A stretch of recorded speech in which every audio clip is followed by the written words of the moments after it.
Assalamu alaikum. Welcome to the Betaya program, and I am your host Tariq Khan. Viewers, today will discuss and explore, analyze Turkey's relationship with European Union. What are the challenges and issues regarding Turkey's membership with European Union states, and how European Union view Turkey, and what are the problems happening now between Turkey and European Union states. So, Dr. Begum Burak has joined us from Turkey. You are senior analyst on international relations, specialized on Turkish politics and international relations. Dr. Begum Burak, you are most welcome, and thank you for joining the Betaya Thank program. you. Dr. Begum Burak, how could you briefly elaborate us the history of Turkey and European Union relationship? Actually, this is a really, long and detailed issue. But let me briefly summarize. We know that from the very beginning of the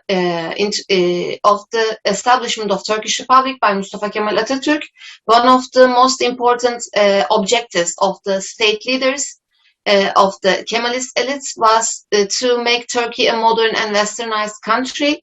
And along with that goal, the state elites wanted to create a democratic and fully Western modern country.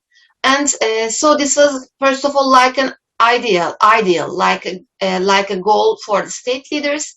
But based on this objective of being a part of the contemporary civilizations in the saying of Atatürk, the following state leaders also tried to, take the Western world as a model for Turkey.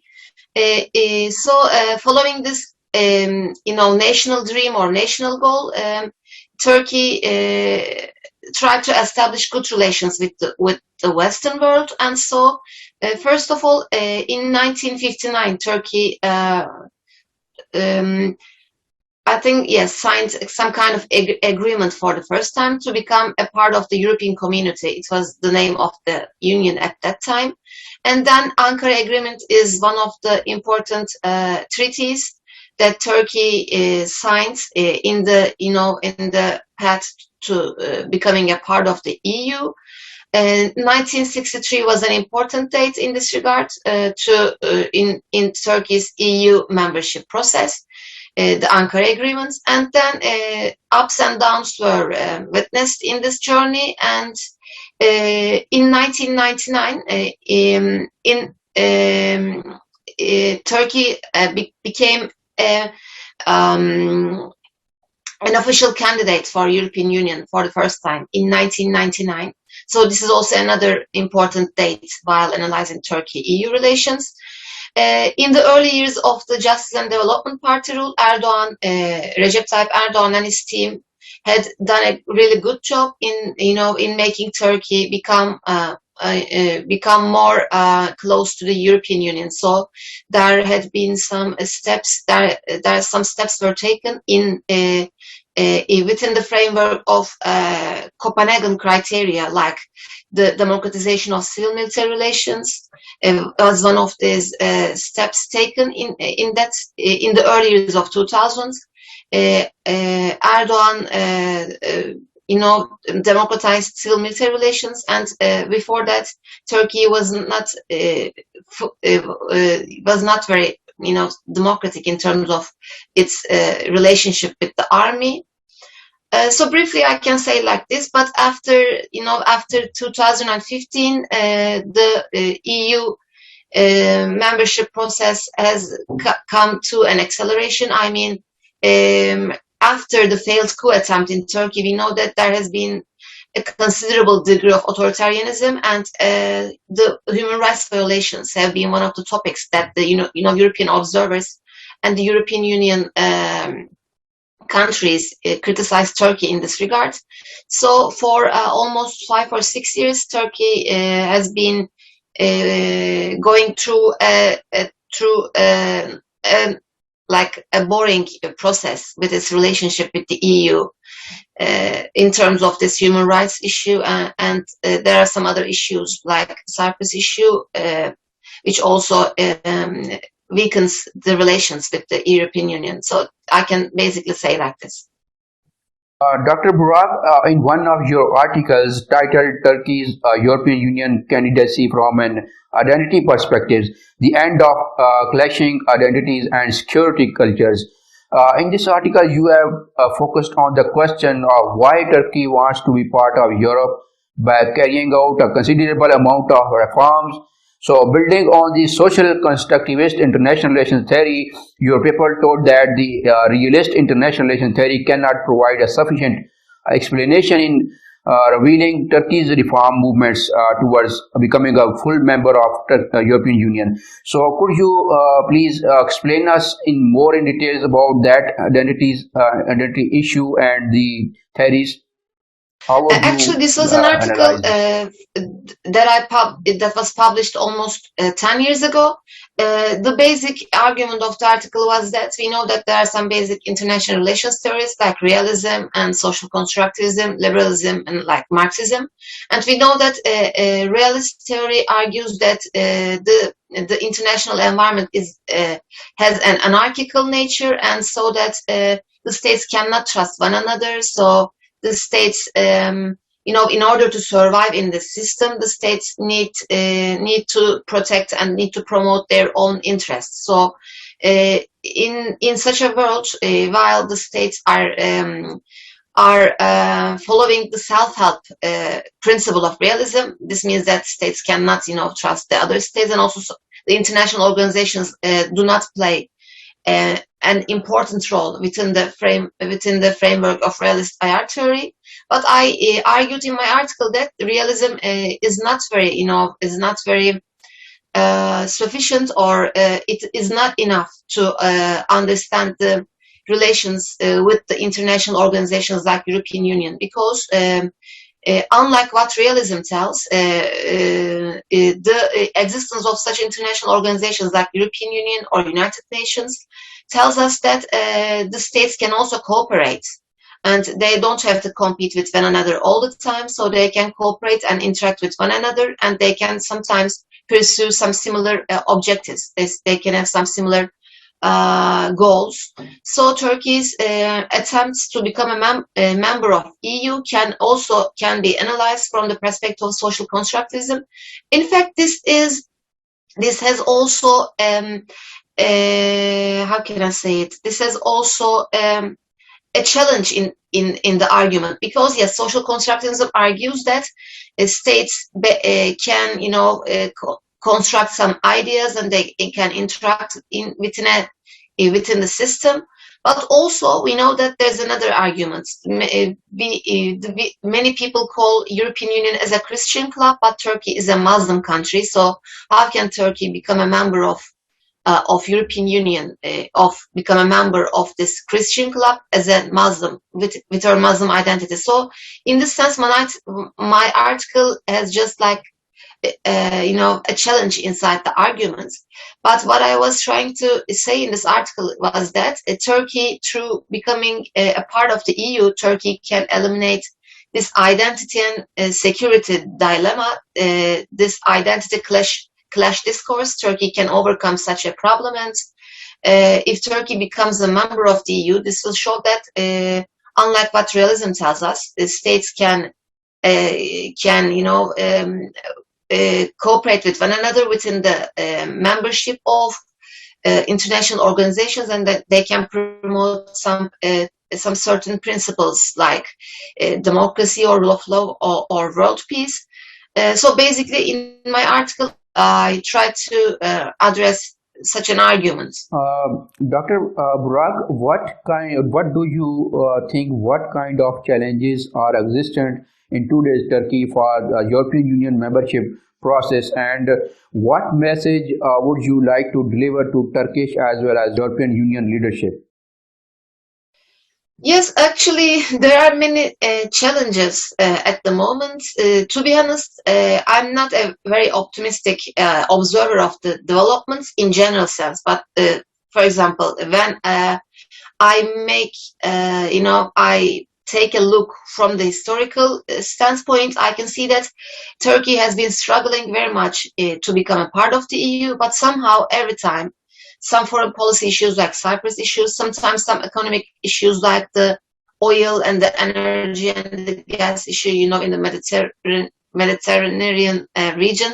So such kind of issues always dominate the agenda. But apart from these issues, Turkey, as I said, is a Muslim country, and European Union can be seen like a Christian club. In this sense, I don't think that EU, we can ultimately become a member of EU. I don't believe in this exactly, but this is one of the reasons is that European Union doesn't have Muslim, members, and so Turkey will be an exception. Okay, maybe Turkey can be an exception if I want to become more optimistic, but also we know that there are some criteria in order to become a part of EU, and the Copenhagen criteria, I think, yes, they are important for a country to fulfill some of the requirements in order to become a full member. And in terms of civil military relations, Turkey has made a good success. As I said, Erdogan ruled at the beginning of their political power. They democratized civil military relations, and they important constitutional amendments and in this process. So EU reforms and EU harmonization packages were all fine, but it was in the early 2000s. We know that after 2010 there was a referendum in Turkey, and I don't think that this is the exact after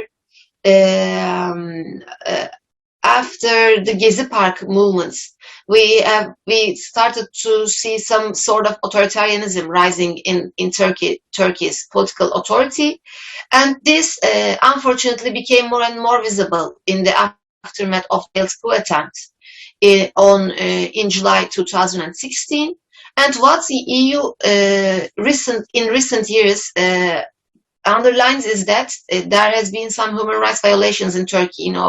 It's like a witch hunt in Turkey. I'm very sad about that, but unfortunately, as a scholar, I want to be objective and I want to say what I observe. So what I see, I don't want to hide it.